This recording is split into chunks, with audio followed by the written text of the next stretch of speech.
last time on the Inferno. Wow, the Styx doesn't look very appetizing. See the slothful sunken in the bottom? That's a lot of souls to sail over. Looks like it's gonna be a bumpy ride. Bum bum bum bum bum bum bum bum bum. It's Inferno, Inferno, bum bum. So we're back, and it's a beautiful January day. It'll be snowing tomorrow, but it's 70 degrees today. Thank you, Tennessee. We're picking up in Canto 8, as Dante is crossing the Styx River. Last time we saw the Sullen sunken in the bottom, and we left off with the Wrathful who are riding the Styx. Now, Dante ends Canto 7 by talking about how they cross the Styx, but he goes back and describes their crossing in Canto 8. As they're waiting by the Styx, a boat rows up, and the angry Phlegius shouts out at them, "I have you now, accursed thing!" But Virgil, as before, quiets Phlegius and tells them that they have a divine right to be here on this journey. Phlegius is another figure from mythology, and he serves here as the guardian over the Wrathful. He's an especially appropriate figure because he wrathfully burned down the temple of Apollo. After Virgil gets permission again, Virgil and Dante are ferried over the river Styx. But as they're ferried over the river Styx, the river is full of all of these wrathful souls who are wrestling and fighting against each other. Pretty obvious in the contrapasso here. As they were wrathful in life, they're constantly angry and fighting each other in the Styx. The most interesting part of this crossing is their encounter with Filippo Argenti. Now, Filippo Argenti is one of Dante's rivals and political enemies. He tries actually to climb aboard the boat, but Virgil shoves him back off again. And Dante revels in the fact that he's beaten up by all his fellow wrathful souls.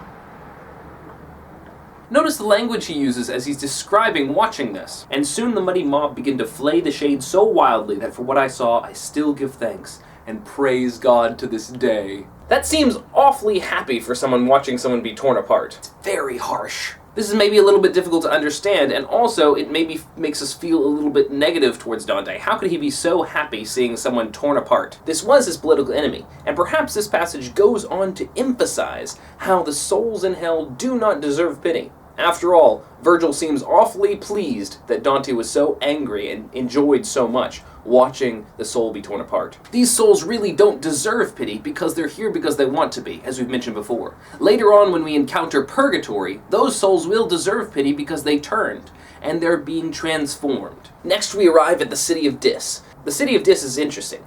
The name Dis is used in mythology as a synonym for Pluto, the king of the underworld. But in Christianity, Dis is sometimes associated with Satan, the king of evil. So this could be called the city of Satan. And up till now, we've been looking at the different kinds of incontinent sinners. Sinners who have sinned because of impulse. Certainly they had the choice to choose right or wrong, and they chose wrong, but they did it more out of instinctual and impulsive action. Now we encounter a rather different kind of sinner. These are intellectual sinners, and they represent the border between the incontinent and the violent. Dante sees what looks like a city, but really it's not a city, it's a graveyard full of glowing tombs. They're glowing from the burning fire within them. But before we can enter the city, we have a problem. The demons guarding the city gate won't let us in. Before the battlements, more than 1,000 of those who had been cast out and rained from heaven looked at us and cried, "Who is this man who dares to traipse about through the kingdom of the dead without having died?" The demons won't let Dante into the city.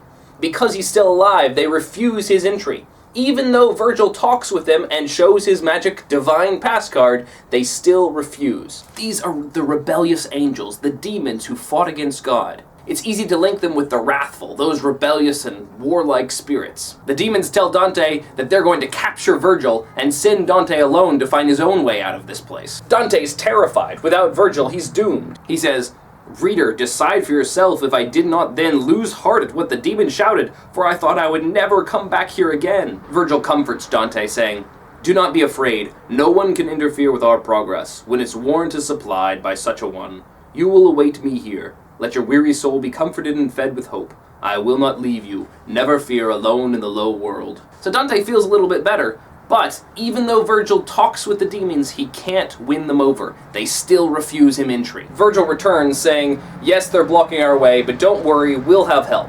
He points out, "This arrogance of theirs is nothing new. It was flaunted once at a less secret gate, unbolted despite all that they could do.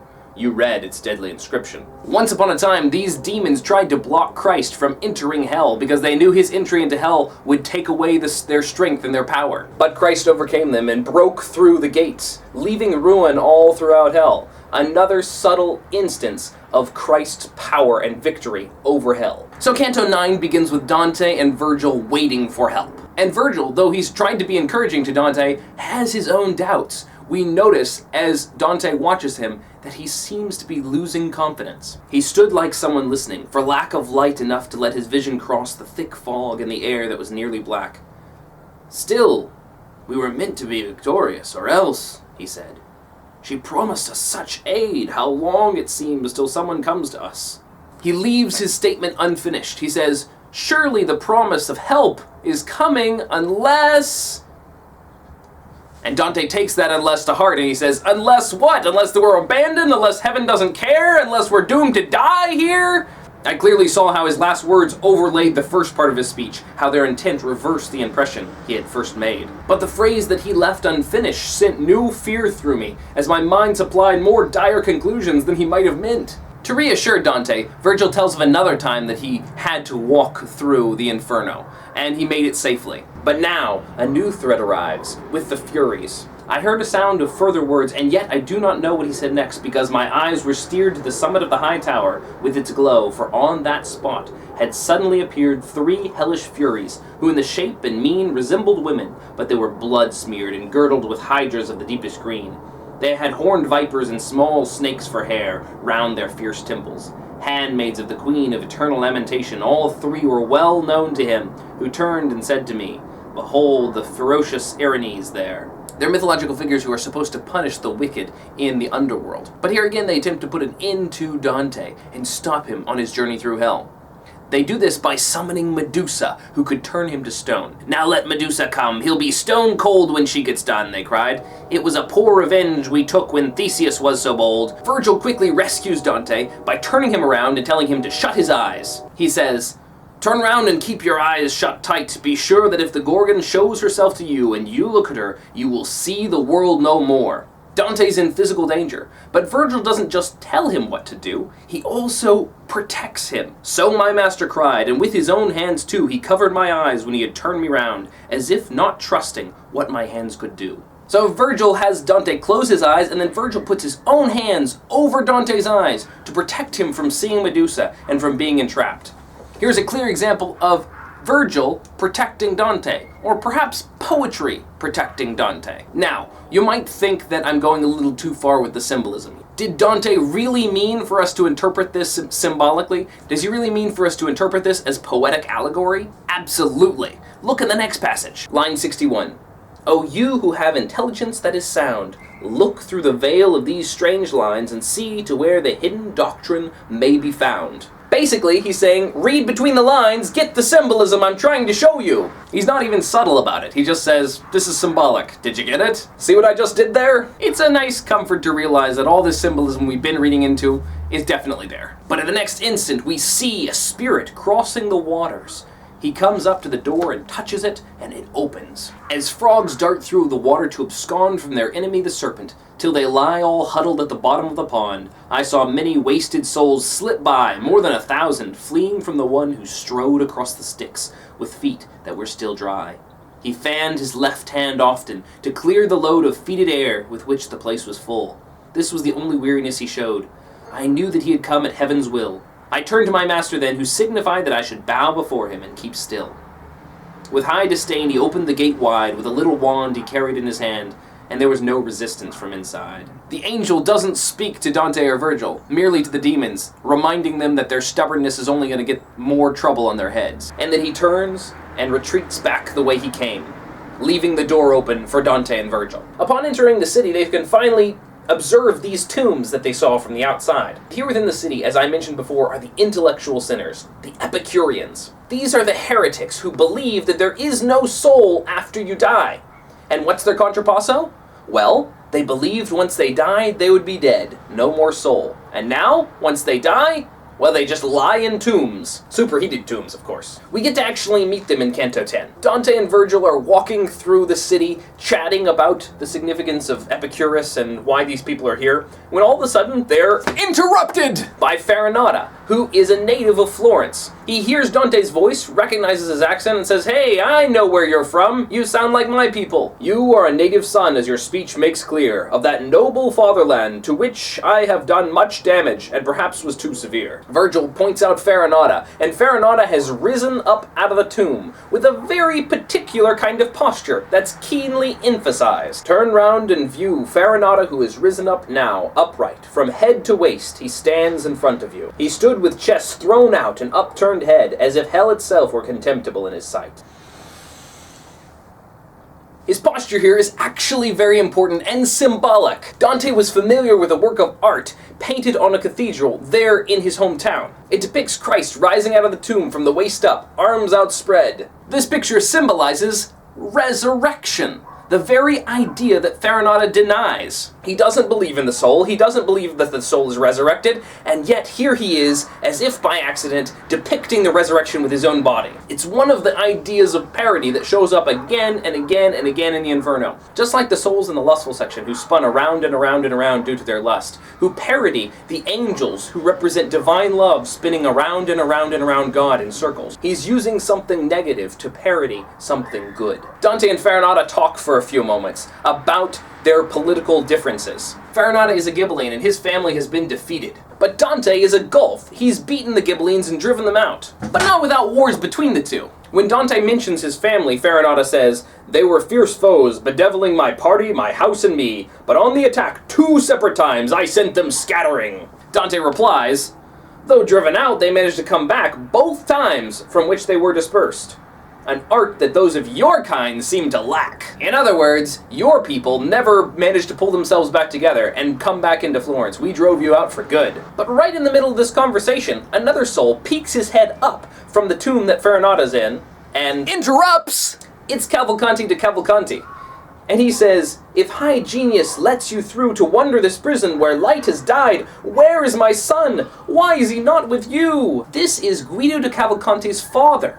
And Guido de Cavalcante was one of Dante's closest friends, but a black gulf. Dante was responsible for exiling Guido out of town, and Guido died a few months afterwards. So this is kind of a painful topic for Dante. And Guido was one of his closest friends when he was younger. The two of them worked together, and Guido, in some ways, guided Dante in his poetic style and helped him to learn new kinds of poetry. Ultimately, Dante would reject some of the ideas that Guido brought to the poetic table because he believed that love poetry was more significant than Guido. Guido scoffed at love as a poetic topic.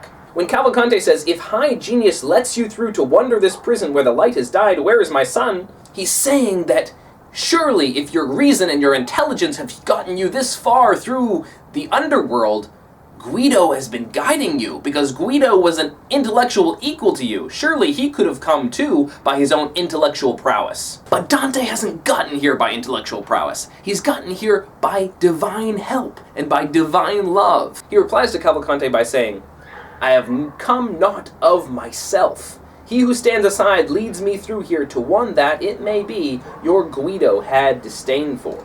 Now, the language here is ambiguous. Guido had disdain for one, for somebody. But who does Guido have disdain for? It's not ultimately clear. It's possible that Guido had disdain for Beatrice, because that was true. Guido didn't like love poetry, and Dante was fixated on it. It's also possible that Guido had disdain for God, because Guido is following in his father's footsteps and choosing Epicureanism over Christianity. Either way, it's not intellect that's gotten Dante down here, and it's not intellect that could get Guido through all of this. Dante relies on God, and Guido does not. Ultimately, Guido perishes. But Dante also makes a slip here and talks about Guido in the past. Guido at this point is still very much alive, but things are getting rough between Dante and Guido. And ultimately, Guido is going to die, and Dante is going to feel responsible. But Dante's slip makes Cavalcante think that Guido is already dead, and he panics. He suddenly stood up straight. "What's that you say? He had? Is he no longer living then? Are his eyes not struck by the sweet light of day?" And Dante goes, Cavalcante, seeing that Dante doesn't immediately reply, panics and falls back faint into the tomb. Dante didn't actually mean that Guido was dead. He simply didn't understand what was going on with Cavalcante. You see, he's already run into souls who seem to be able to see the future, and yet here Cavalcante doesn't even know whether his son is alive or dead. At the moment that Cavalcante falls unconscious back into the tomb, Farinata says, "An art they seem to lack?" He's picking up the conversation exactly where they left off, because he doesn't seem to have noticed that this man has just come up, had a panic attack about the death of his son, and then fallen unconscious right at his feet. Each of the souls in this city seem to have absolutely no regard for each other. Notice how many times they pop up and interrupt each other. Notice how they don't seem to care about anyone else's conversation, or what's going on with anyone else. Dante is again emphasizing the political situation. This is a soulless city. These people do not believe in the soul. Dante feels that his own city of Florence is without a soul, and that's what's truly its problem. His voice is waxing very political here. Farinata is of course offended that Dante says that the Ghibellines aren't able to rally and come back into Florence. But he points out that Dante, within the next 2 years, is going to understand this same party failure when his party is exiled from Florence. This is the second time someone has made a prophecy to Dante. Each seem to have a different motivation.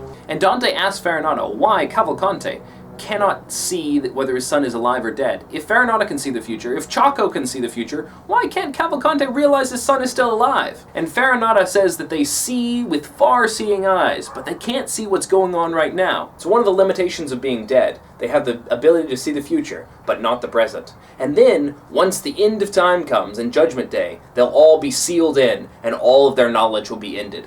Only torment from then on. Yay! We are like those with squinting sight. When things are far away, we see them clear. The Lord Supreme still grants us that much light. Our minds are dark when things are close or here. As for the present, we know nothing but what we are told from your human sphere. Dante feels bad for Cavalcante, unlike everyone else here who doesn't seem to care about each other. And he says, as he leaves, "That other shade who fell, tell him his son is still alive," I said. "As for why I did not answer him, please tell of how my thought was wholly occupied in that error you have clarified so well." And so Dante and Virgil continue on, and they descend out of the city of Dis and into the precipice that divides the incontinent from the violent. Next time, we'll see what the violent are like and what the journey down into their circle is like. Brought to you by the letter T and the number 5. T for the city made up of tombs, intellectual sinners' Epicurean rooms. 5 for the Wrathful with anger aplenty. Watch how they beat up Filippo Argenti. Next time on the Inferno. Woo, it stinks down here. Watch out for the Minotaur. Ooh, a creepy forest. Ouch. A talking tree? Bum bum bum bum bum bum bum bum bum. It's Inferno, Inferno, bum bum. And soon the muddy mob begin to flay the shade so wildly that for what I saw, I still give thanks and praise God to this day.